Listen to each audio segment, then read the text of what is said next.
लेकिन एक second sir যত আপনার বিল্ডিং এর কাজ আছে সবই টেনতে দেবো এই সব আমার কি এই বেটা আমার আপনি দেন মানে ধপ বেদব আমার ভিতরে কথা কস দেশ না বড় কথা কইতেছে তুই জানোস না আমি রানিং মেম্বার পোলা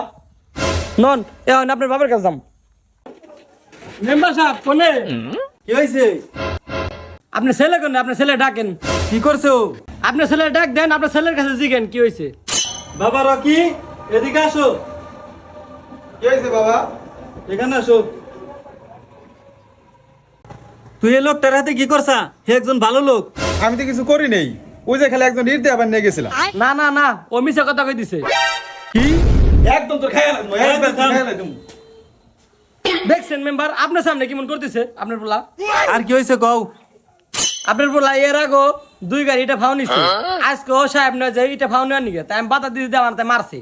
আমি একটা রানিং মেম্বার, আমার ছেলে সব টুকটাক করে রিপারে, এই সামান্য বিষয় নিয়ে তুমি বাড়ির উপরে আইছো অফিসের নিয়ে আমার ছেলের কি এখন মারবে কও নাকি? মেম্বার সাহেব বইলা যান না আমার গোষ্ঠী ভিতরে 600 ভোট আছে হারামজাদা করছা কি? আমি বললাম জনগণের মেম্বার, জনগণের সেবা করে আমার কাজ। তাড়াতাড়ি বাচ্চা, ভাই ভাই আমার ভুল হয়েছে আমার মাফ করে দেন তুই এখনো পাল ধরস নাই। মাফ করে দেন আমারে